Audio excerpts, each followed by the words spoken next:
What's up, Comic Geeks, and welcome to another interview here on the Script Heroes channel. Today we're talking to Gavin Smith and Rich Douek of Heartpiercer, one of our favorite books from the entirety of 2024. It's a great interview, so make sure you buckle in and hang out until the end of the video to learn how you can win this copy of the Heartpiercer trade, signed by Gavin Smith.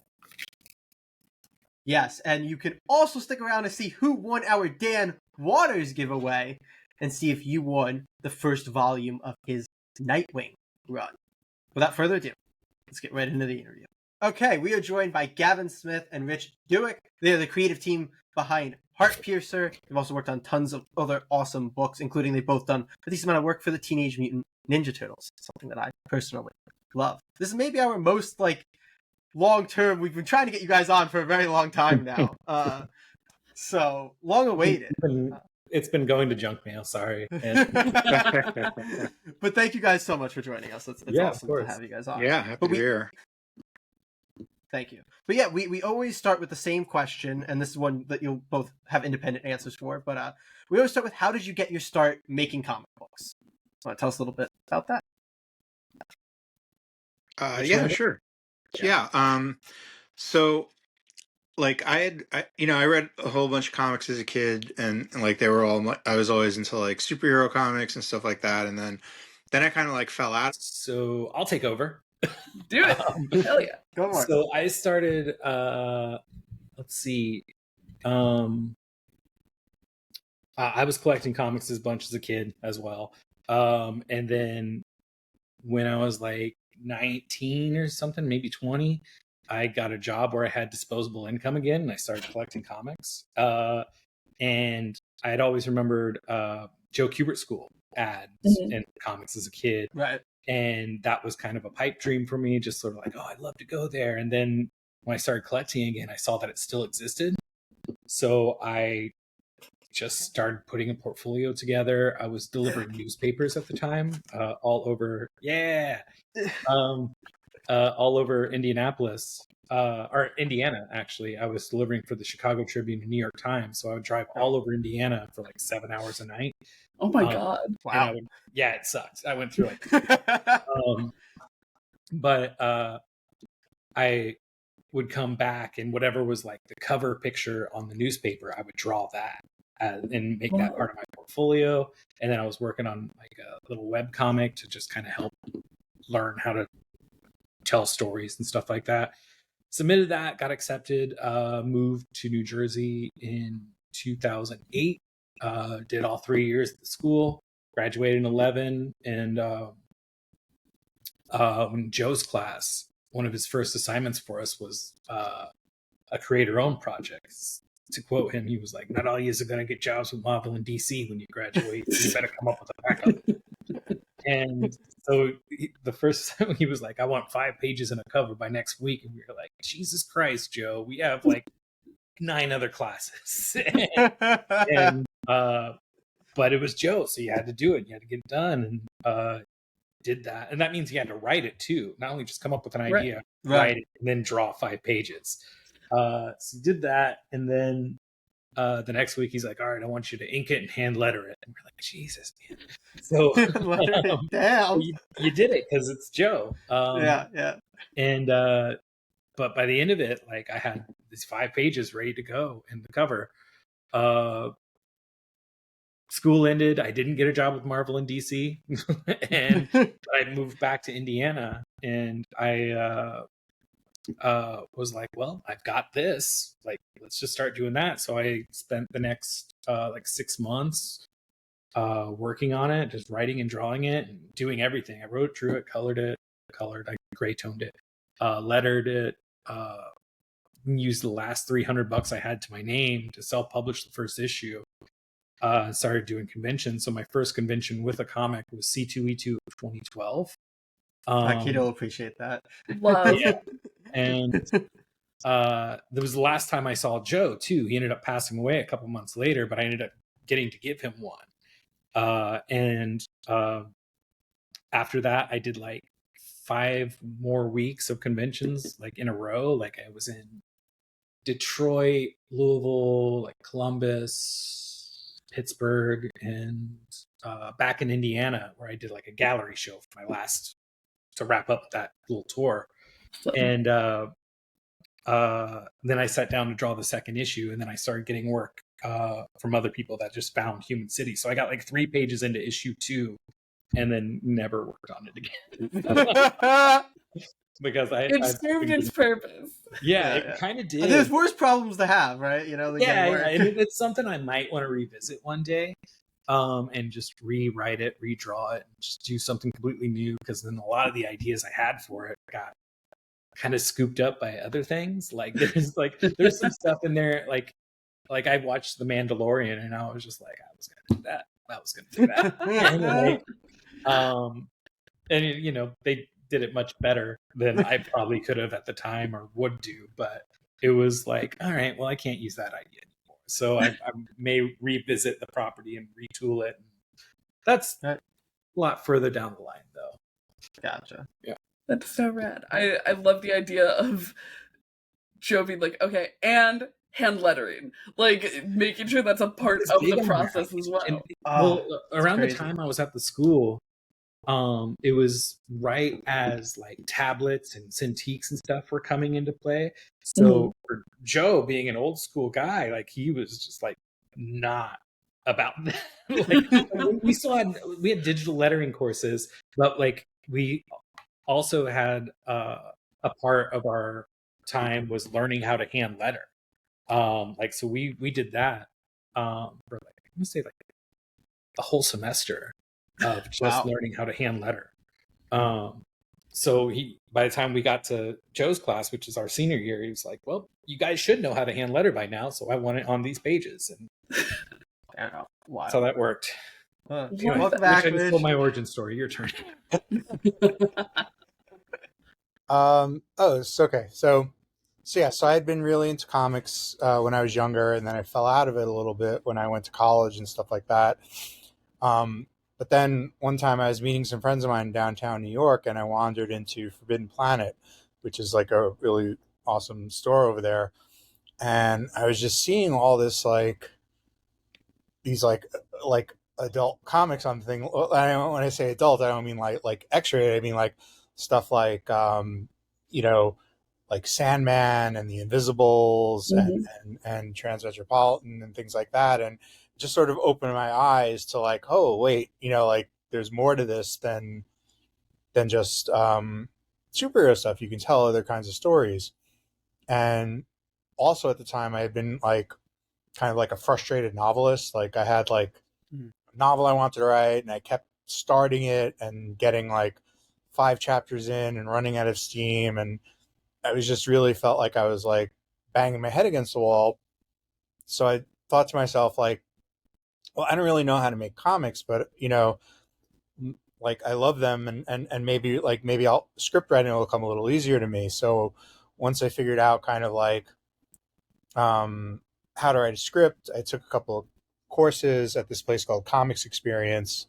They had like an intro to comics writing course, and that covered like script format and things like that. But it also some like really practical stuff, like how to approach an artist and what the kind of like the like the production process is. So I wrote like a 5-page script that was like my class project for intro to writing, and the class was over, and I said to myself, like, let me just get it drawn, like if it's terrible and I hate it, like I could just put it in a drawer and never look at it again. But so I found this guy. His name was Jason. His name is Jason Baruti, and he illustrated my very first story. And once he started sending stuff through, I was like, "This is awesome!" I was hooked. Yeah. So I got those 5 pages. I got them colored. I got them lettered. I did another 5-pager, another one, and I had about like 3 or 4 of them. I printed like a really, really small print on like maybe like, I think it was like 30 copies or something like ridiculously small. And I brought that with me to New York Comic Con one year and just started like handing it out to people, like other writers that I admired. And I was trying to find editors, and I don't think I found any that year, but it was They're, like they're much playing harder to find. hide and seek or something. But They were probably right in eventually, front of you. Knowing the industry now, they were probably just like right there, and you're just like, oh, yeah, and I had no idea, but Yeah. but then so then it just sort of built from there. So like every year I'd go back, I would have like a little bit more stuff. I started working on like longer stories, and eventually got my first book, Gutter Magic, picked up by IDW, and from there it was just like off to the races. Hell yeah. Awesome. I love that you both did the kind of comic slinging at conventions to start out. And Yeah. both did like Putting in the official work. classes. You know, that's not always the most common thing. the game. Like, I mean, Oh, yeah. I think there's a lot to like making your own way in, like, you know, like a lot of these people like have the jobs we want, so we just kind of had to create our own job. Right. and Absolutely. show people it's like, yeah, we can do this, we can make this, we can physically put something in your hands and get things done. Mm-hmm. And, No, I thought you were. yeah, and I think that was a big part of it, just being able to put a physical copy of something in someone's hand. It's like, oh, we can trust this guy to get this thing done, he's done it before. Yeah, it's like someone once told me, like very early on, when I think I was like handing the stuff out, and I made some kind of offhand comment about how like, oh, like I've only ever written like 15 pages worth of comics like in my life or something, and I didn't really like, I wasn't like really like getting down on myself about it, but I guess it like kind of came off like a little self-deprecating. And they said to me, it was like, but like you've already done more than like 99% of the people that come to this convention saying that they want to make comics. Right. Like most people, they think like, I've got a great idea for Batman, like it would be so Yeah. cool, like you got to listen to this, and you'll agree that it's like the best Batman story ever, and you should, and you know, have you ever made a comic?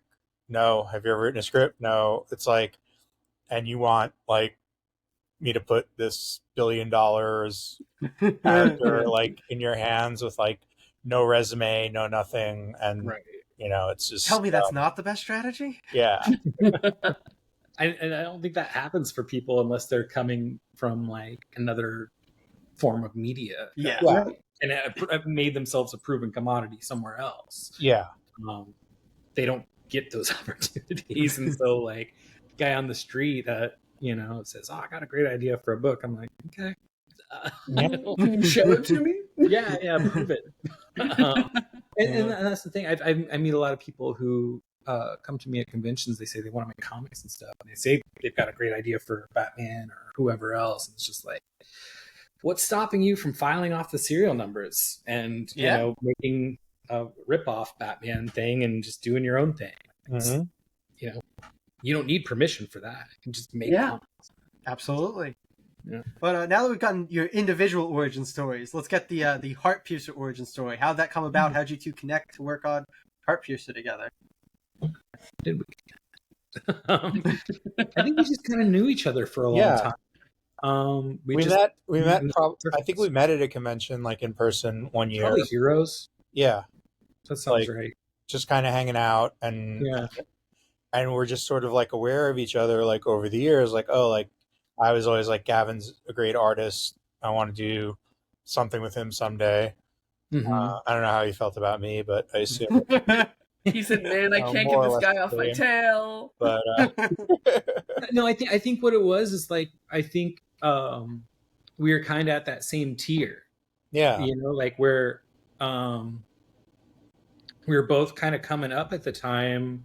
I think when we met, where it's just like, okay, well, like we're both, I think, like known quantities, but neither of us had really had that break. And so I think we just kind of became friends, and because, you know, we're peers at the time. And I think something came up where you were doing a bunch of shorts for Gutter Magic, and you asked me to do one. Yep.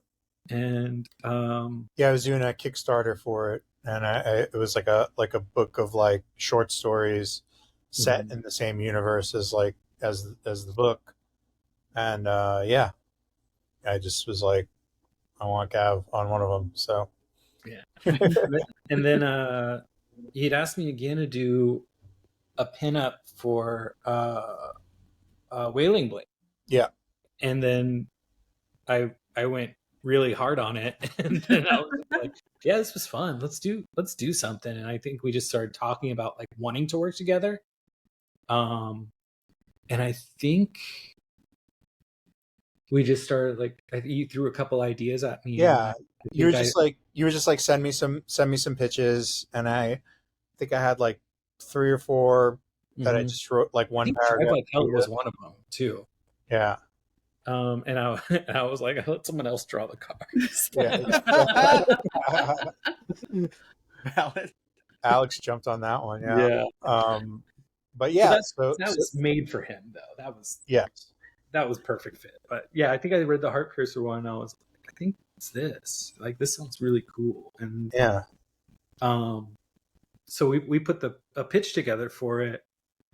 Or like, I think you had like maybe the first half of issue 1 written at the time. Yeah.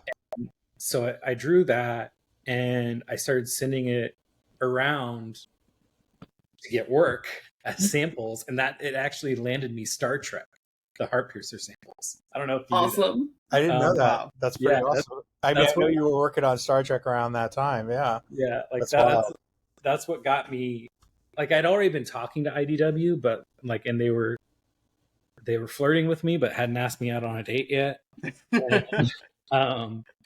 So I think that was what really like got me in the door to get Star Trek. And then we were pitching it. I think we kind of came up with a funny game plan when we were pitching, because I think you knew someone at Image and I knew someone at Dark Horse. And it was just like, let's see who gets it first. It was funny because like I had been talking to Brett Israel at Dark Horse, who's my editor on Drive Like Hell, and like we'd literally kind of like just signed the contract, and I was like, Gav, like, I don't know if I can pitch this to Dark Horse because, you know, like, it's like we haven't even done one book, and I can't be like, hey, here's another book, you know what I mean? So he was like, well, I know somebody, he knew Connor, who is our editor on Heartpiercer. So like, he just sort of like slid it under Connor's door, and Connor really liked it. And then I remember, like, I think the first time the three of us got together, I was just like, Connor, just so you know, like, you know, I'm working with Brett. He's like, Brett and I talk every single day. I know everything you're working on here. I think I didn't know that Drive Like Hell was going to be there, though. Yeah. I was like, oh, really? Okay. Yeah. Well, it was just sort of like if it went well, like I would have been happy to pitch Heartpiercer as like, you know, like a follow up, but it was just like, it was like literally like, you know, like they almost happened like almost at the exact same time. I think like within like weeks of each other. And it was funny. So I remember we gotten Heartpiercer approved, and we were at New York, and the Wednesday night before the show started, the contract came in our emails. So like we knew we had it, and it was like, cool, gotta sign this when I get home. Couldn't do it on my phone. But it was like, awesome, guaranteed work when we get home. Great. But then that Friday is when I got offered Ninja Turtles. So like I was at my table, like it was Charles Beecham came by and he'd offered me the gig, and I said yes. And then as soon as nothing else to say. Yeah, can I curse on here? Yeah, as much as you want. So great, fucking A. So like, as soon as like he left, I go, oh fuck! I just agreed to like 2 major jobs. So I ran over to Rich's table, and the first thing I said was like, "Hey man, I just got Turtles." Before he could even say congratulations, I was just like, I gotta crank out these first 3 scripts, or like, you know, the first like all these scripts so I can crank it out, because I was not scheduled to start drawing Turtles till March, and at the time it's October. So we got home and we were like, I immediately started writing. We were in it right away. And yeah, like I think I was able to get like the first 3 issues done. Yeah, you got I the had to first. leave. If I remember, you got the first 3 done, and then like 4 was like I think I started it. you Like maybe like started it, and it was like just sort of like you did like I think maybe a third of it, and then some turtles, and then another third, and then some more turtles, and then another. no, I think I did all the turtles because like the Did you? turtles lines were so tight. Like I think I Oh, did okay. like a little bit of like the 4th issue, and then because it was the 4th issue was so dense, like because we were like right in the middle of that crazy war. Yeah. A lot of werewolves to draw. Yeah, Yeah, that's so much fur flying. But in the turtles deadlines, I only had 4 weeks in issues, so I was literally like nonstop. And then as soon as I think it worked out that like I finished up the last issue of Turtles, and then I left for New York Comic Con, then 2023, and then came home, did the last issue of Heartpiercer like within the month, and then we were good. And then we had like so much time to kill before it even came out. Hey, you know, some time to breathe is probably nice after. It was kind of funny. like It's sort of like it's like all sitting there like done, and it's like I want to send this to people, but like it hadn't even been announced yet, so yeah. I hold off. Oh, that is absolutely wild. But the entire series of Heartpiercer does such a good job of having a really great kind of arc and conclusion in the 4 issues that we did get, while also leaving the door open for more.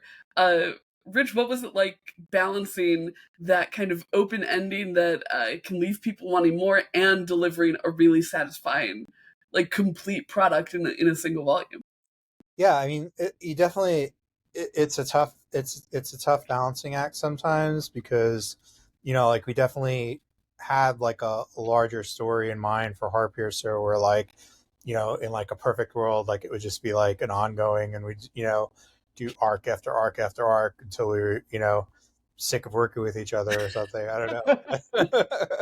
Or like moving on to other things, but at the same time it's like each arc has to feel like complete in and of itself because I'm not like closing the door on doing Heartpiercer again, but it's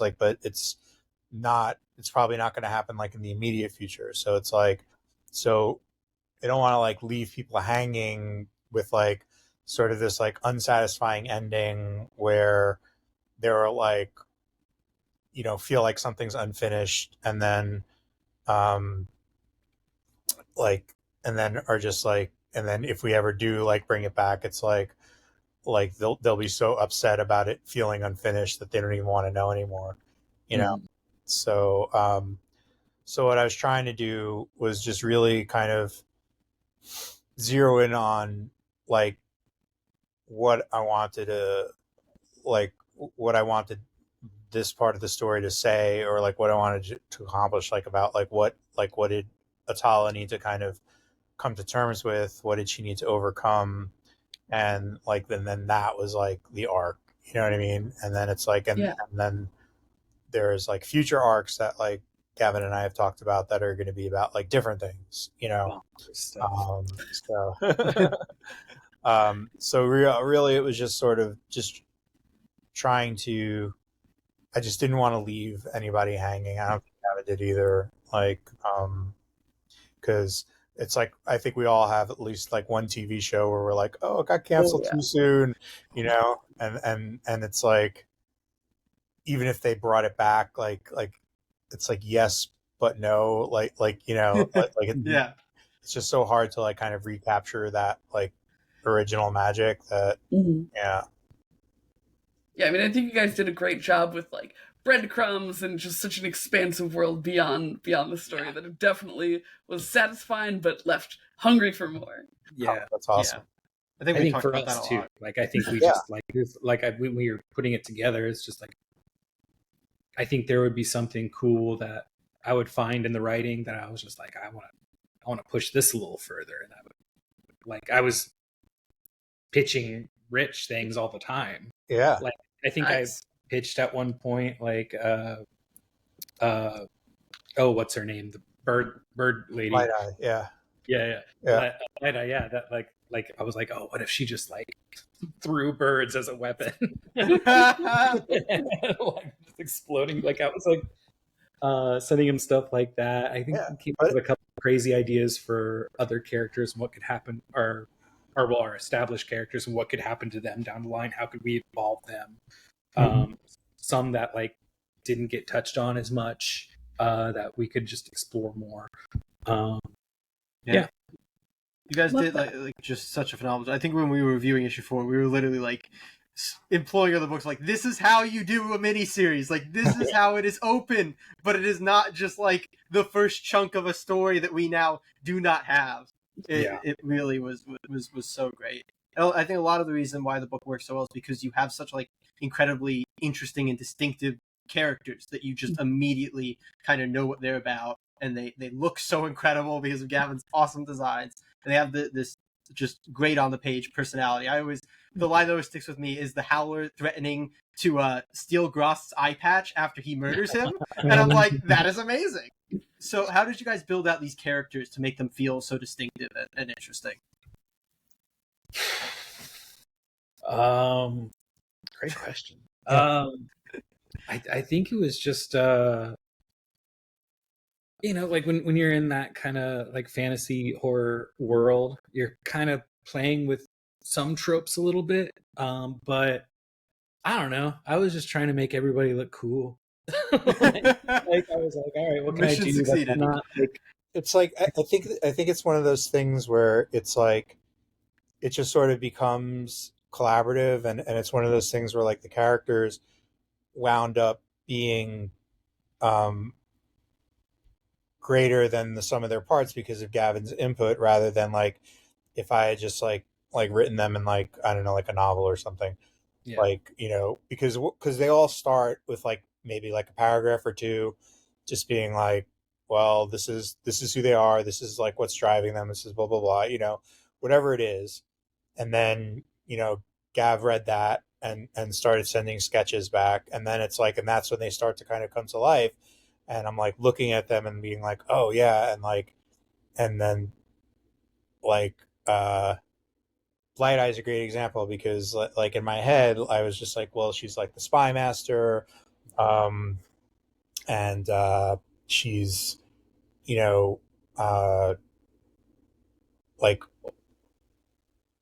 like her like crows or like her spirit animal, or I forget what we called them, but then Gavin was like, wouldn't it be fucking awesome? He's like, I love this character. Like, check out this design.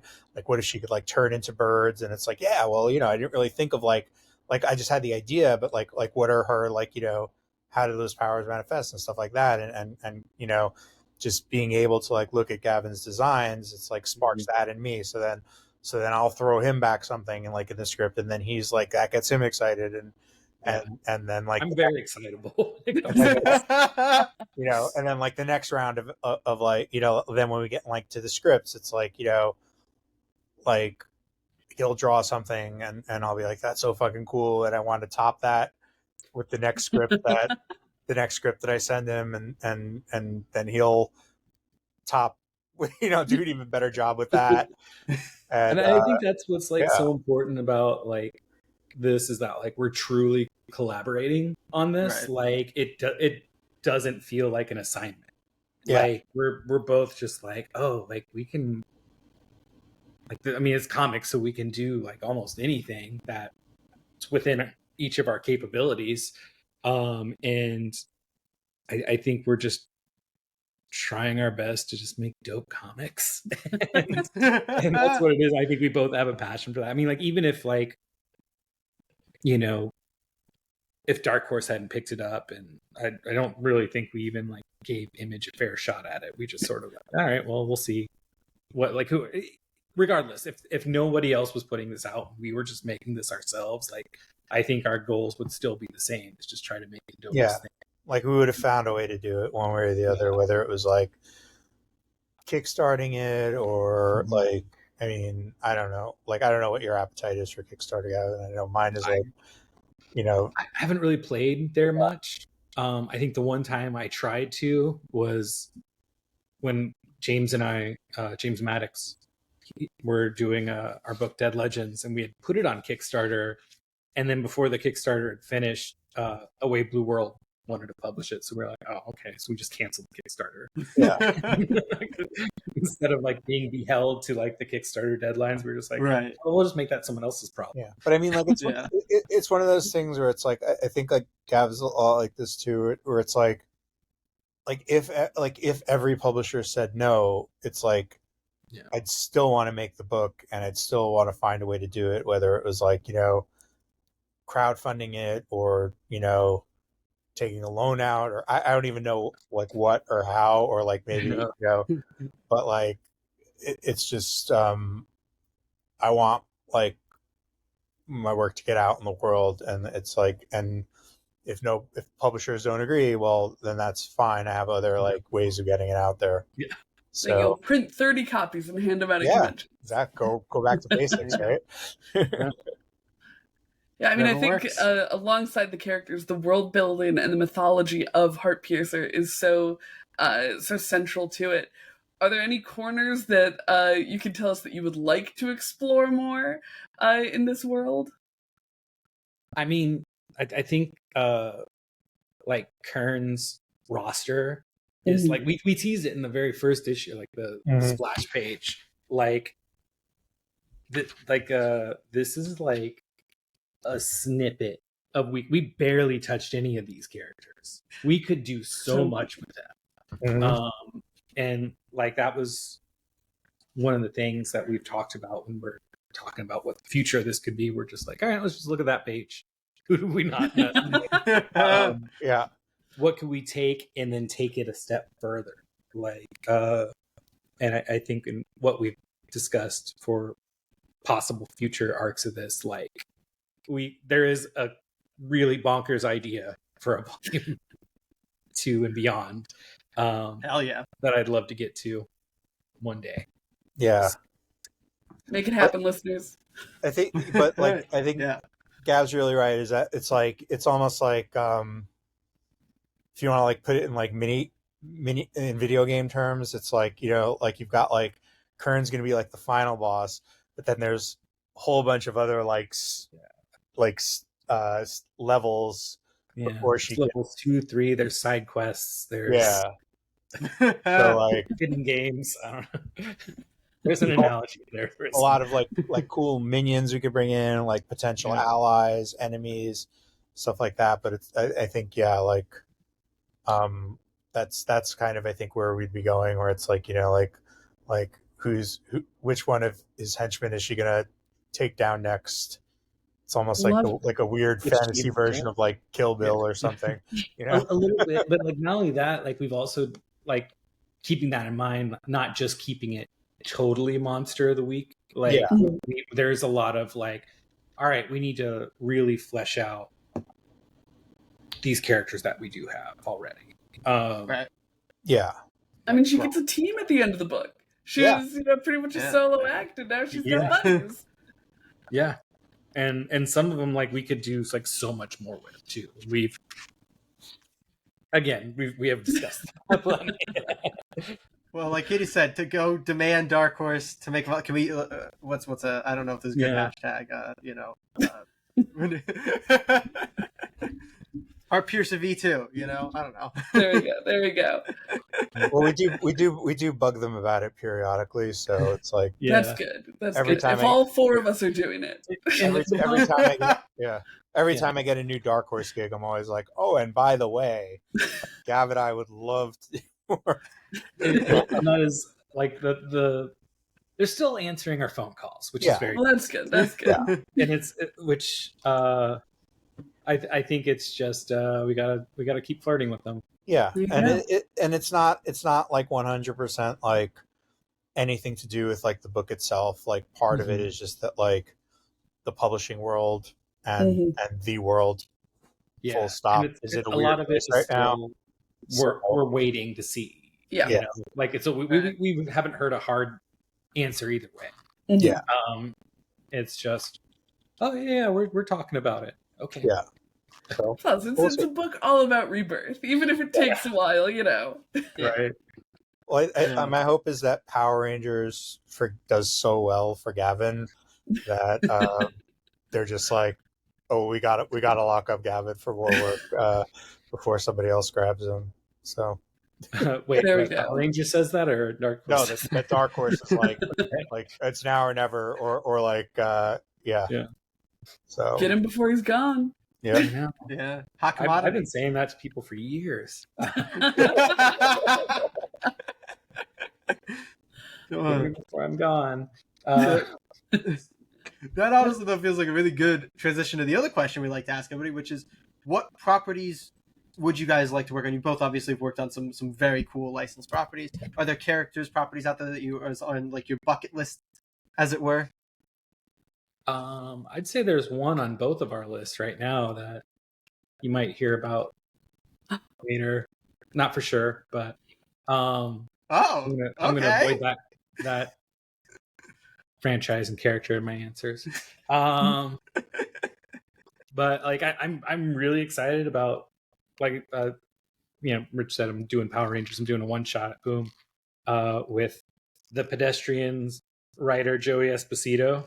And so that was kind of on my bucket list for a long time to try to tackle them. Mortal Kombat is one that I'd really like to do. Something we talked about earlier. And then, a lot of the mainstay Marvel DC characters, I'd love to chance some of them. Like Daredevil's a big one on my list. It's on everybody's list. Everybody wants Daredevil. Oh yeah.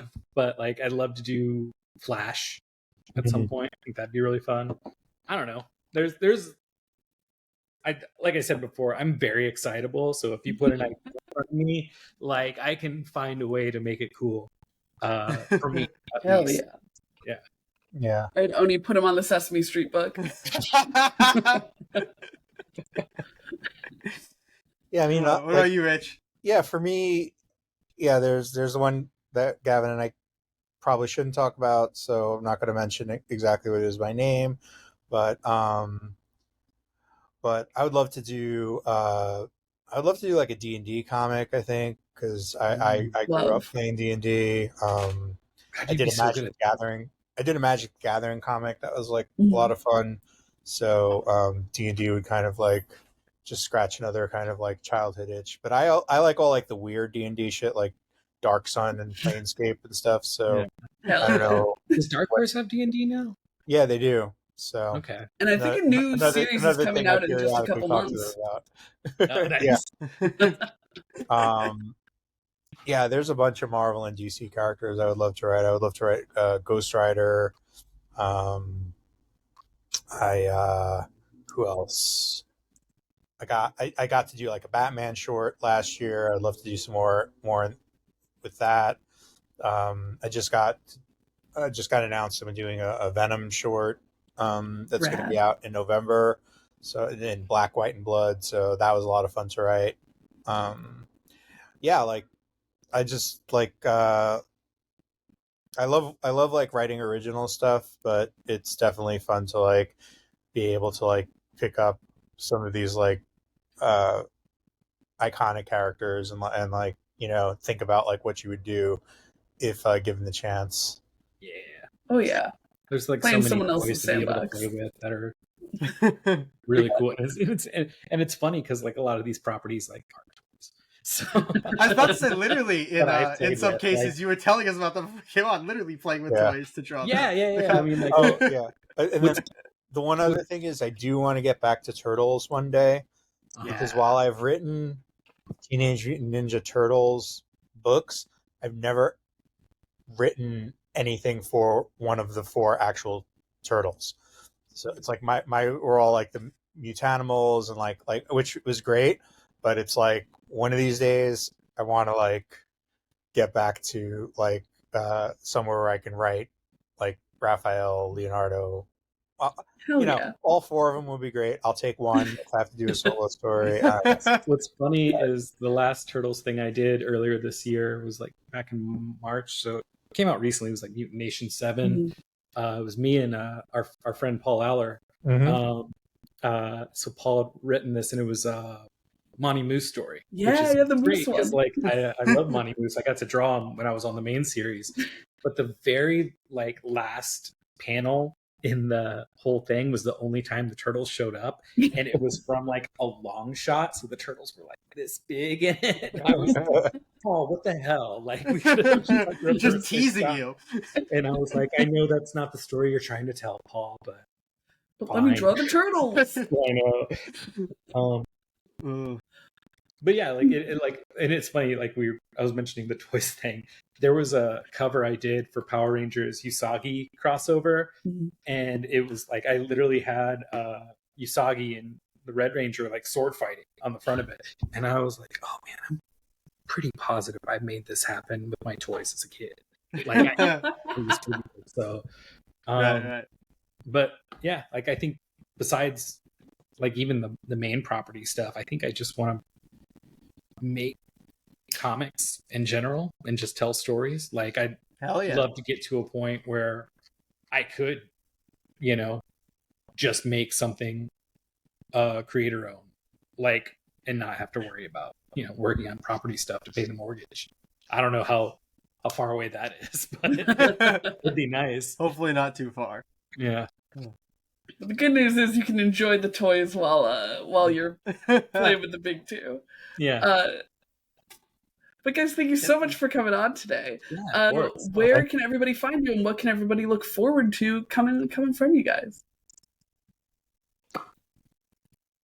Rich. You can find me at rdouek.com. That's my website. And there's a sign-up newsletter there. Sign up for my newsletter there that I send out like periodically. There's links to, if you want to read some of my comics, like I have like 5-page previews of like everything original that I've written up for free. I have the entire series of Gutter Magic I just put up is free to read. So you can find all those links on my site. Social media, at rdouek and that's the same on Instagram, Blue Sky, like wherever. If you see that combination, it's more than likely me, wherever you are. So just try to keep it simple for folks. Yeah, like I'll be at New York Comic Con this year. I'll be at Baltimore. I generally do New York and San Diego, but I'm going to be trying doing more shows next year. I'm looking at like maybe doing C2E2 and a couple of other ones. So we'll see. But yeah, like track me down online. I am always around. Amazing. How about you, Gavin? You can find me on the World Wide Web at gavinsmithcomics.com. I like update that thing like once every 8 or 9 months. I constantly forget about it. But usually I'm more active on Instagram, and I'm on Gavin P. Smith there. Same at Blue Sky, same at Twitter, which I'm not as active on Twitter anymore. Mostly because like I just have things to do. Like I'll open Twitter and I'll just get lost. I'm like, this is dumb. But every once in a while I pop on there just to kind of update folks on where I'm going to be, what I'm up to, what's coming out.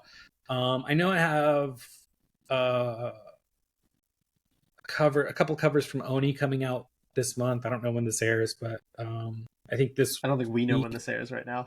What's that? I said I don't know that we know when this airs right now. September.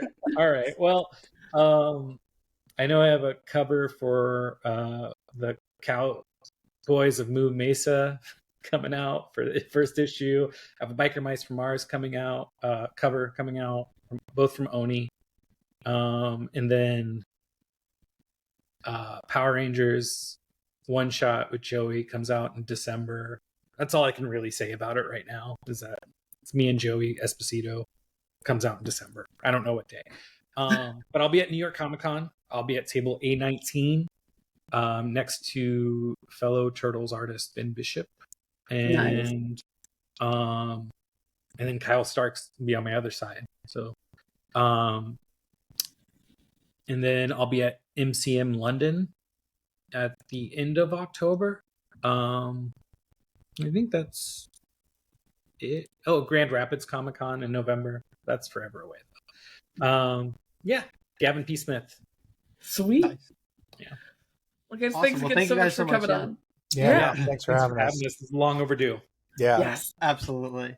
yeah. Every time, like you guys would drop like a review of the new issue, me and Gavin would just get on each other's DMs, just talking about how awesome it was, that how Yeah. much you guys loved it. So definitely, well, we're- really We're love to hear also that. very excitable. yeah. Yeah.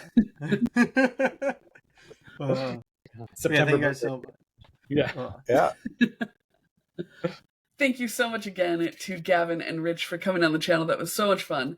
And we're hoping to see more Heartpiercer from them in the future. But if you want more Heartpiercer in your future, make sure you are subscribed to our channel and comment on this video. If you are in the United States, we will give you this book. We'll ship it to you for freezies. Remember, it is signed by Gavin. Super rad. So yeah, you must be subscribed. You must comment on the video. And That's right. if you would like bonus entries, feel free to visit any of our posts about this interview and repost it or comment on it with hashtag HeartpiercerV2. And those will be bonus votes for you to win Yes. this trade. So you can Well, we have stack the deck in your another- favor. Exactly. We have another giveaway this We do. episode to deal with. Back when we interviewed Dan Waters about his wonderful work on Nightwing, his great work on Batman Dark Patterns, his Shredder work, all that good stuff, we set up a giveaway for the first volume of his run on Nightwing, and we have the wheel to determine who wins. Spin, baby, spin! It's spinning. It's spinning, baby. And the winner is John Oakley. John Oakley. 67.95. John, we're going to give you, I think, 2 weeks to claim your prize, so we'll reply to your comment. We'll try to get a hold of you, but just make sure that you message us somewhere, and we will figure out how to get this book to you. Yeah, we'll ship it out to you.